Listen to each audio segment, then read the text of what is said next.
estás empantanado en una sola línea y no escuchas otra cosa. Algunos de aquí que ya somos viejos lobos de mar, colmilludos cristianos, hemos cambiado de pensar y hemos cambiado de ciertas tendencias doctrinales, ¿o no? Pensamos de alguna manera y con el tiempo y con la madurez dijimos, no, eso se me hace que no es así. Entonces es un proceso evolutivo en nuestro crecimiento y en nuestra formación ir cambiando, ¿no? Inclusive creo que una persona que tiene 20 años y desde lo primero que creyó sigue firmemente creyendo lo mismo, a mí me preocupa, porque me hace entender que no ha madurado, sigue bebiendo leche. Entonces, no le tenga miedo, ahí están los libros. Si tiene alguna duda o le choquea, o leyó algo que le choqueó con lo que yo dije, lo podemos platicar, no se agüiten, yo no me voy a enojar. Lo platicamos, a lo mejor ya hasta me convence. Entonces, ahí están los libros. De hecho, voy a sacar unos más que donaron hace tiempo y mi intención era hacer como que un mueble de biblioteca y pues nunca he hecho nada, entonces no los he sacado. Mejor los voy a sacar. Y como dato, como anécdota, les platico que aquella vez que esta persona donó los libros, que son como unos 300 libros más o menos, yo asumía que todos los libros pues eran libros de autores cristianos. Pero de repente empiezo a agarrar uno y 7 pasos de la felicidad a través del tarot. Y yo me quedé, caray. Bueno, ya como que dije, mejor le voy a pegar una revisada y que me encuentro uno que me dice, ¿cómo vivir un matrimonio abierto? No te manches, o sea, ya dije, aquí nos estamos poniendo muy raros, ¿no? Entonces, obviamente, de estos libros que está ahí, pues no se va a encontrar nada de eso, ¿no? Usted acérquese, léalos y es mi oración que cada vez que, no solo aquí, sino cada vez que usted ve algo en internet, porque ya el conocimiento está desparramado, no se puede acceder a cualquier cosa a través de internet. Entonces, cada vez que usted vaya a leer, estudiar o escuchar algo, eche mano del Espíritu que habita en usted, de la sabiduría que es Cristo en usted, para discernir a través del Espíritu Santo qué es de Dios y qué no es de Dios. Esa es la mejor herramienta. Amén. Muy bien, pues vamos a los adolescentes pasan a su guarida, los niños a su salón y nosotros a nuestra enseñanza del día de hoy.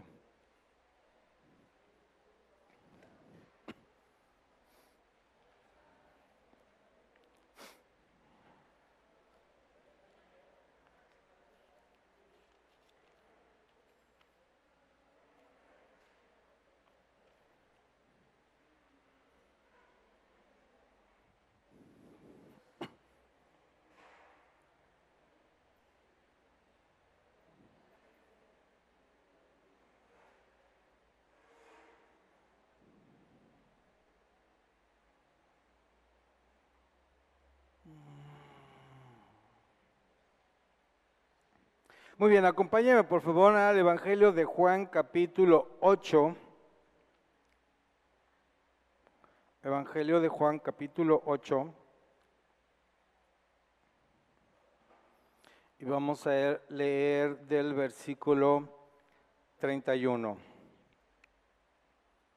al 33.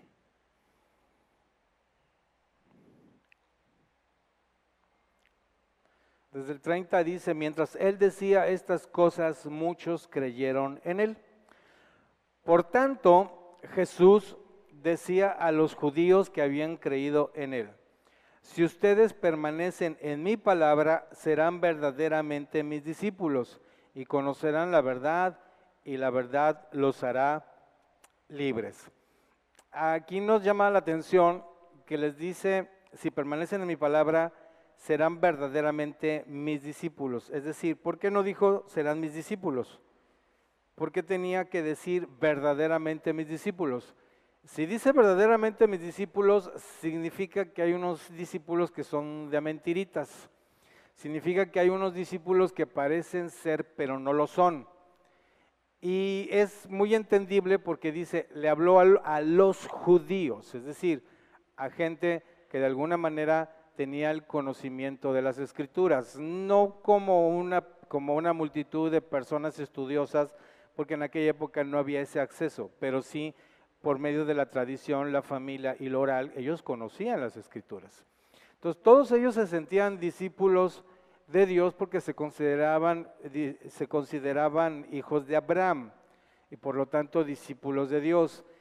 Pero era claro que no entendían que realmente la magnitud de lo que significaba ser un discípulo, y por eso Jesús hace énfasis y dice, serán verdaderamente mis discípulos.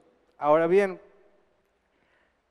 aquí hay una condicionante, dice, si permanecen en mi palabra, serán verdaderamente mis discípulos y conocerán la verdad y la verdad los hará libres. Significa que para ser libre tenemos que conocer la verdad. Para conocer la verdad tenemos que ser discípulos de Cristo, y para ser discípulos de Cristo tenemos que permanecer en la palabra. Entonces, todo esto se conjuga para que la libertad pueda darse. De otra manera es una falacia, es falso, no se puede, no existe, pareciera, pero no. Entonces cuando habla de discípulos, verdaderos discípulos, ¿quiénes serían los que no son verdaderos discípulos? Los no creyentes no, se sobreentiende que ellos no son discípulos. Está hablando de algunos o muchos que parecen discípulos pero no lo son, por eso no son verdaderamente discípulos. ¿A quién se estará refiriendo? Se está refiriendo, y aquí vamos a hacer uso de la figura del creyente. La figura del creyente es muy importante entenderla para poder dejar de ser creyentes y ser discípulos. El significado de creyente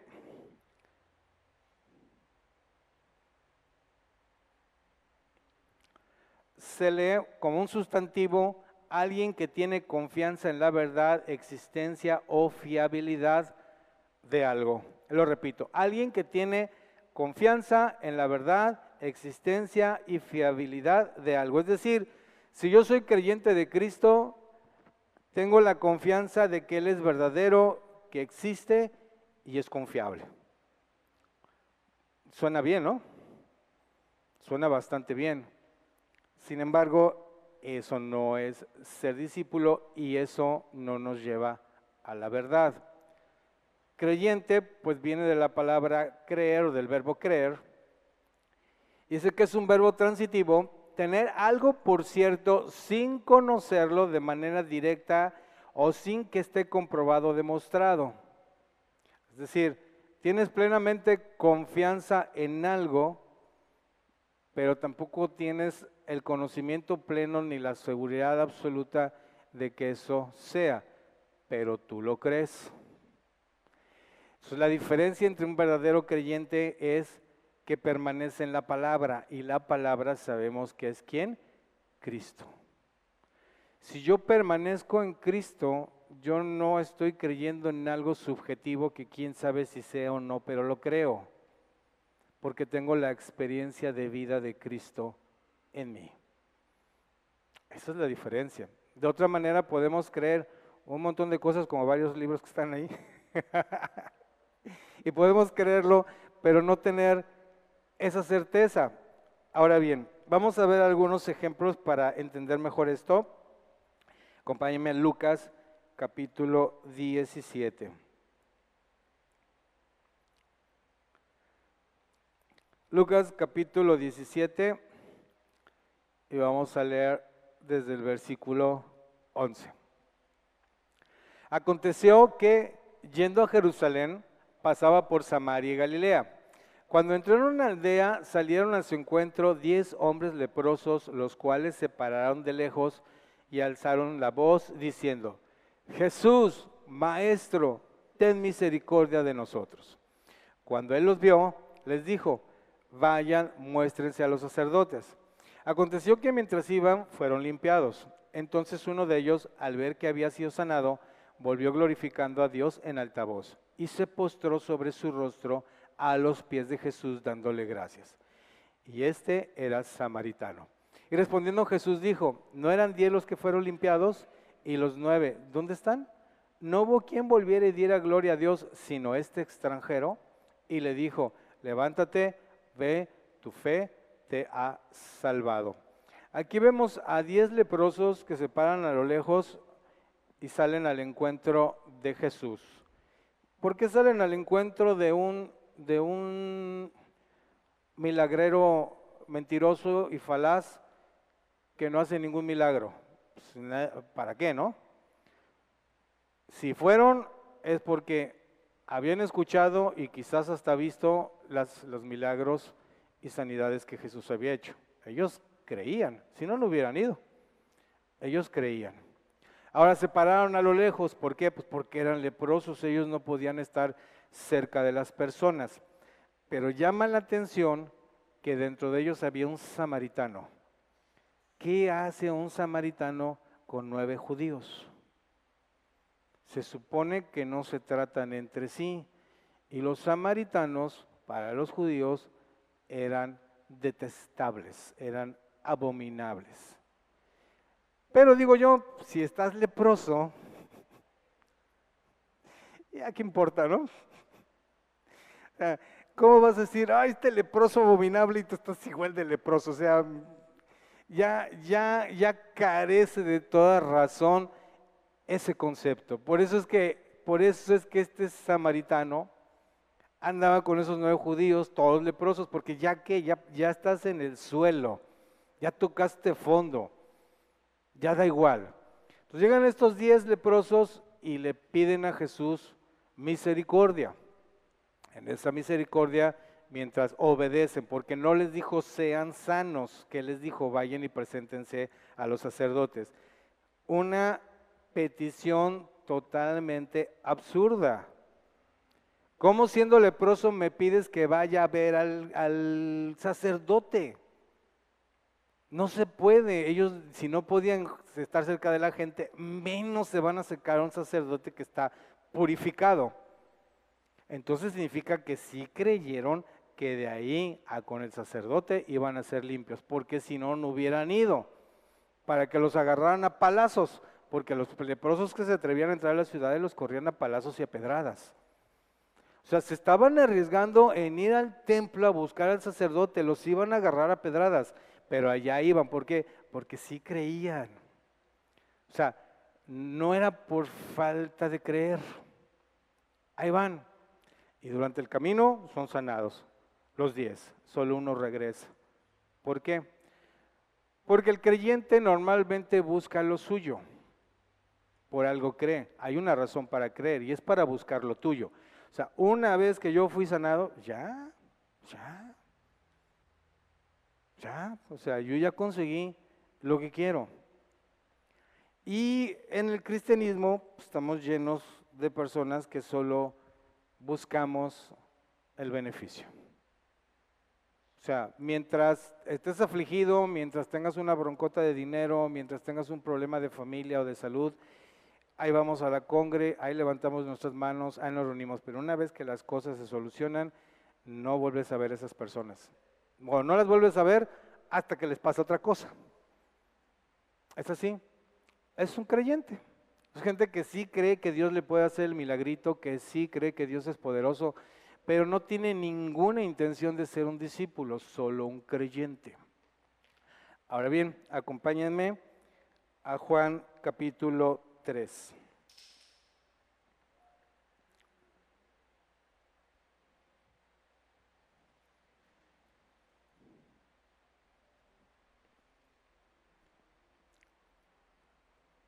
Juan capítulo 3, que yo no tengo, por cierto. Juan 3, Reina Valera 2015.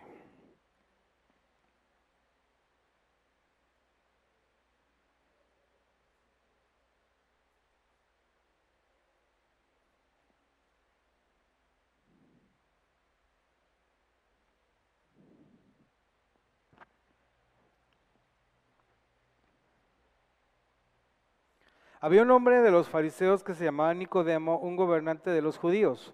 Este vino a Jesús de noche y le dijo, Rabí, sabemos que has venido de Dios como maestro, porque nadie puede hacer estas señales que tú haces a menos que Dios esté con él.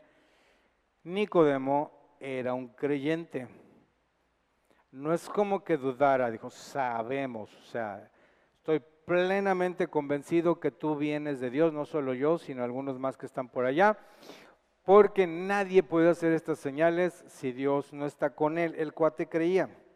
Respondió Jesús y le dijo, de cierto te digo que a menos que nazcas de nuevo, uno no puede ver el reino de Dios. Ni siquiera había preguntado nada. Y ya Jesús le estaba diciendo dónde venía su error. Su error venía del hecho de que su conocimiento, como rabí, le daba el conocimiento y lo único que él quería era más conocimiento. Es decir, es ese tipo de personas que ya tiene toda una historia de estudio, de conocimiento, de preparación, de tablas, de ejercicio, de todo. Un cristiano consagradazazo, que no está dispuesto a mover un ápice lo que piensa o lo que cree, porque él considera que lo que él cree y sabe es la ley. Sin embargo, está abierto a la posibilidad de enriquecer aún más su conocimiento siempre y cuando no choque con su sesgo.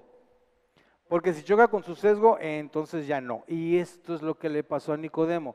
Nicodemo, estás viendo las señales, tú mismo lo estás declarando. Nadie puede venir de parte de Dios si Dios no está con él. Entonces cualquier cosa que te diga tendrías que considerarla, no cuestionarla. Sin embargo, Nicodemo pues se saca de onda machín y pues cualquiera se hubiera sacado de onda con esta respuesta.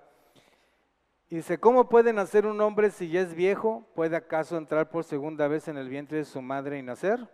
Respondió Jesús, de cierto te digo que a menos que nazca de agua y del Espíritu, uno no puede entrar en el reino de Dios.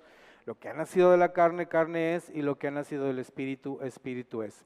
No te maravilles que te dije, le es necesario nacer de nuevo. El viento sopla de donde quiere y oye su sonido, pero no sabes ni de dónde viene ni a dónde va. Así es todo aquel que ha nacido del Espíritu. Respondió Nicodemo y dijo, ¿cómo puede suceder eso? Respondiendo Jesús y le dijo, tú eres el maestro de Israel y no sabes esto. Y de ahí viene toda una explicación. El asunto es que él era maestro en Israel. Él no estaba dispuesto a cambiar su teología, ni de chiste. Ni de chiste. Tan es así que después de haber sido explicado que le era nacer de nuevo, Nicodemo siguió yendo al Sanedrín y siguió asistiendo al templo y no siguió a Jesús. Porque si se hubiera convertido en un discípulo en ese momento, se hubiera unido a Jesús. Pero no lo hizo. ¿Por qué no lo hizo? Porque chocaba con su doctrina, chocaba con su dogma, chocaba con su sesgo, chocaba con todo lo que pudiera chocarle. Se le hizo ahí un dilema, una disonancia cognitiva porque le reventó la cabeza y prefirió regresar a donde se sentía seguro. Ese es un gran problema, hermanos, un gran problema. Cuando nosotros creemos que lo que creemos es lo que creemos y tiene que ser así. Ahora, obviamente estoy hablando de cosas que no tienen que ver con el fundamento de la fe, porque hay y lo vamos a ver más adelante, mejor no lo toco porque está dentro del desarrollo del tema. Pero cuando una persona no tiene el corazón abierto y su espíritu, su entendimiento abierto a entender que quizás lo que cree no es así, es un fariseo, es un creyente, pero no es un discípulo. Entonces, ahí el problema no era buscar un milagro, ahí el problema era el conocimiento. Ahora, acompáñenme por favor a Juan capítulo 3. Evangelio de Juan, capítulo 3.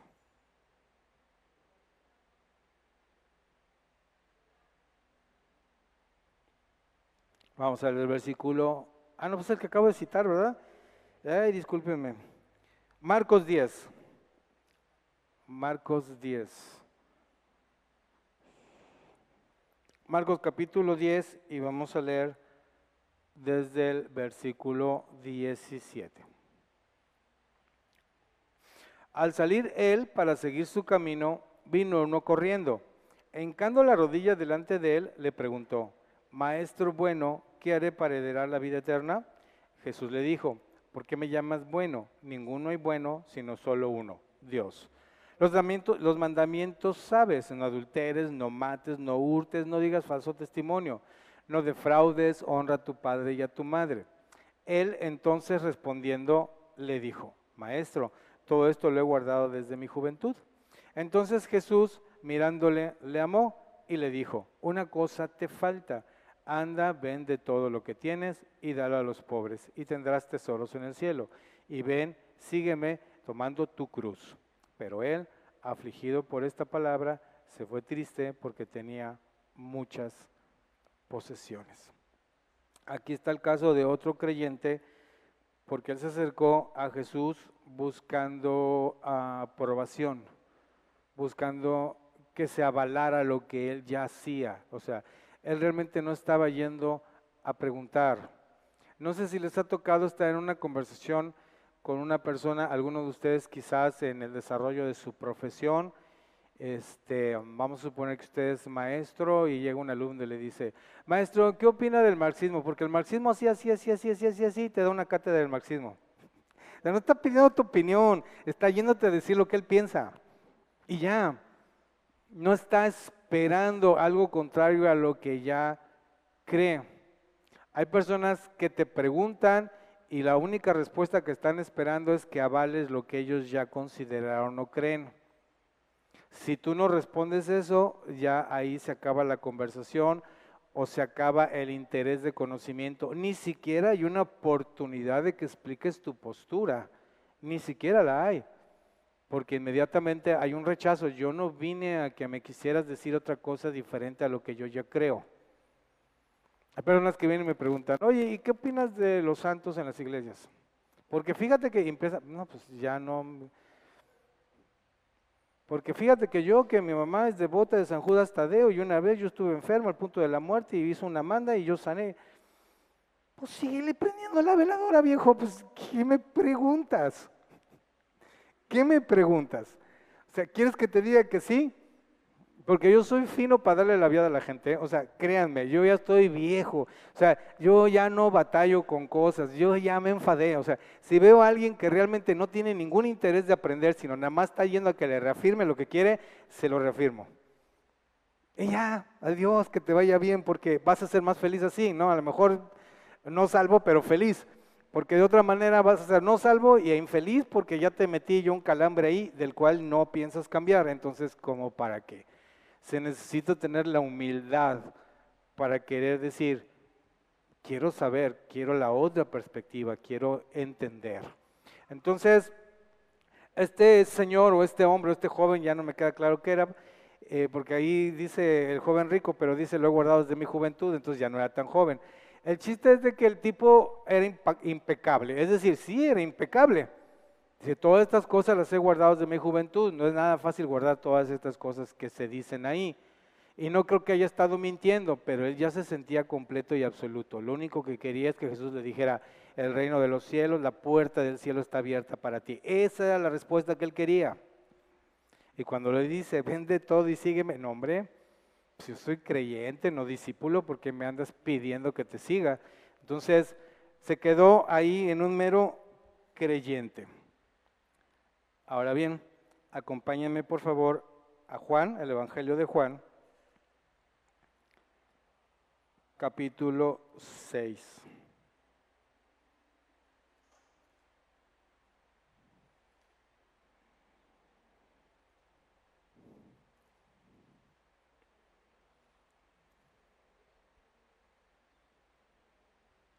Después de esto, fue Jesús a la otra orilla del mar de Galilea, o sea, de Tiberias, y lo seguía una gran multitud porque veía las señales que hacían los enfermos. Fíjense cómo decía: lo seguían.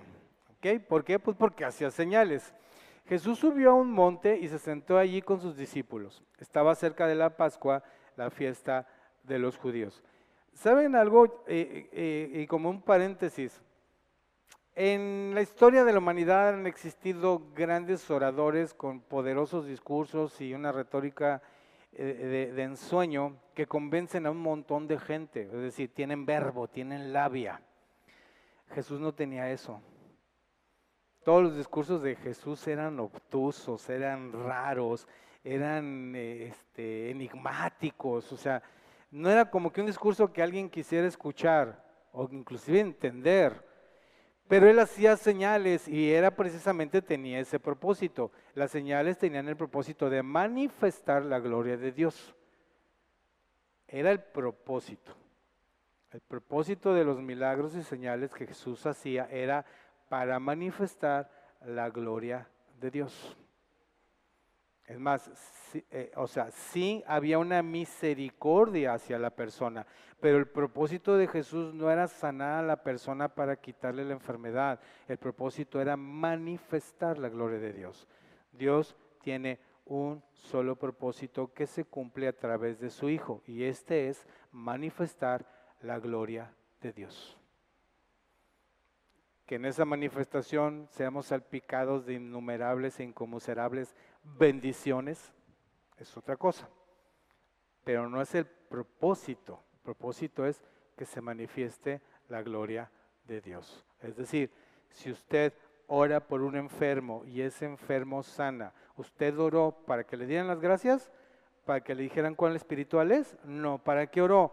Para que fuera sanado, es para que la gloria de Dios se manifestara. Ese es el único propósito. Bueno, seguimos leyendo. Entonces, había las señales y estas señales hacían que la gente lo siguiera. Jesús subió al monte y se sentó ahí con sus discípulos. Estaba cerca de la Pascua, la fiesta de los judíos. Cuando Jesús alzó los ojos y vio que se le acercaba una gran multitud, le dijo a Felipe: ¿de dónde compraremos pan para que coman estos? De aquí viene la historia de la multiplicación de los panes, donde son multiplicados los panes y los peces y come miles de personas. Bueno, nos vamos a saltar y nos vamos a ir al versículo 13. Después de que ya todos comieron, recogieron pues y llenaron 12 canastas de pedazos de los 5 panes de cebada que sobraron a los que habían comido. Entonces, cuando los hombres vieron la señal que Jesús había dicho, decían: verdaderamente este es el profeta que ha de venir al mundo. Como Jesús entendió que iban a venir para tomarlo por la fuerza y hacerlo rey, se retiró de nuevo al monte solo. Cuando anochecía, sus discípulos descendieron al mar y entraron en una barca. Iban cruzando al mar hacia Capernaum. Ya había oscurecido y Jesús todavía no había venido a ellos. Y se agitaba el mar porque soplaba un gran viento. Entonces, cuando había remado como 5 o 6 kilómetros, vieron a Jesús caminando sobre el mar y acercándose a la barca y tuvieron miedo. Pero él les dijo: soy yo, no teman. Entonces ellos quisieron recibirlo en la barca y de inmediato la barca llegó a la tierra donde iban. Aquí viene algo bien interesante. No es que el otro no lo fuera, pero esto es sobre nuestro tema. Al día siguiente, la multitud que había estado al otro lado del mar se dio cuenta de que no había habido allí sino una sola barca y que Jesús no había entrado en la barca con sus discípulos, sino que estos se habían ido solos. Sin embargo, de Tiberias habían llegado otras barcas cerca del lugar donde habían comido el pan después de que el Señor había dado gracias. Entonces, cuando la multitud vio que Jesús no estaba allí, ni tampoco sus discípulos, ellos entraron en las barcas y fueron a Capernaum buscándolo a Jesús. Cuando lo hallaron al otro lado del mar, le preguntaron: Rabí, ¿cuándo llegaste acá? Jesús le respondió diciendo: de cierto les digo, que me buscan no porque han visto las señales, sino porque comieron de los panes y se saciaron. Qué grosero dirían algunos, ¿no? O sea, los milagros que viste te tienen sin cuidado. Es que ya son las 10 de la mañana, hay que desayunar. ¿Dónde está el que multiplica los panes? Creían porque vieron la multiplicación, es decir, si creyeron que los multiplicó una vez, pues los puede multiplicar 2, 3, 4 o 5 las veces que quiera, porque tiene el poder, es un milagrero. Busquémoslo para que nos siga dando pan. Toda esta gente no seguía a Jesús como un discípulo, seguía a Jesús como un milagrero, con un interés. Lo que siempre gobierna en la vida de un creyente, el interés. Los creyentes son interesados, porque los creyentes creen en algo y quieren satisfacer sus necesidades a través de esa creencia, porque creen. Entonces al creer dicen: no, yo sí creo que puede ser. Saben, ahora en tiempos de redes sociales y todo ese rollo, ya ves que se usa mucho los seguidores. que tiene 100 seguidores, que tiene 1000 seguidores, que tiene 1 millón de seguidores. Gente que tiene 6 millones de seguidores, cosas así. 6 millones que están siguiendo lo que está haciendo. Entonces, es interesante como que entender qué significa realmente la palabra seguir. Porque si vamos a seguir a Jesús, pues habría que entender a qué se está refiriendo él y no las redes sociales respecto a lo que es seguir. De acuerdo al diccionario, hay varios significados de la palabra seguir. Y algunas de ellas son ir o estar después o detrás de una persona o cosa. O sea, tú puedes ir siguiendo algo o puedes ir siguiendo a alguien, pero únicamente representa el hecho de que vas atrás de eso. Siga la fila para ir a pagar en ventanilla. Lo único que estás haciendo es seguir la fila, no estás haciendo otra cosa. No tiene más implicación que es ir atrás de algo por algún interés. Ir por determinado camino o dirección, este es un tanto más interesante. Acompañar con la vista a un objeto que se mueve. Fíjense, de esos millones de seguidores que normalmente la gente tiene, pues debe tenerlos porque su contenido debe ser interesante. Sin embargo, ¿cuántos de estos seguidores realmente buscan tener el estilo de vida de la persona que siguen? Porque yo veo un tipo que llega a Mónaco y renta un carro exótico, renta un Lamborghini, renta un Porsche, renta una cosa así, porque la mayoría de esos que salen están rentados los carros, no crean que es de ellos. Renta un carro de alta gama y llega a las puertas del casino ahí en Monte Carlo, en el casino de Mónaco, llega a las puertas del casino, se baja, lo reciben, baja esplendoroso, esplendorosa, con su vestido, su traje, y entran al casino. ¿Saben cuánta gente ve esos videos? O sea, tú luego ves los videos y tiene 8, 10, 12 millones de visitas. Y yo me pregunto, ¿cómo para qué rayos quiero ver a unos tipos bajándose de un supercarro? Pues solamente para soñar.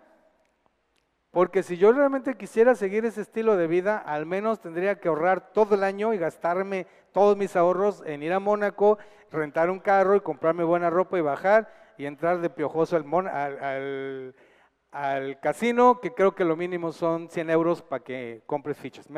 Si vas en menos de 100 euros, por favor, no hagas el ridículo, porque no te van a dejar entrar. Pero si ya llevas 100 euros, ya mínimo, la entrada mínima de fichas son 100 euros. Ya te gastas 100 euros, ya puedes entrar a jugar.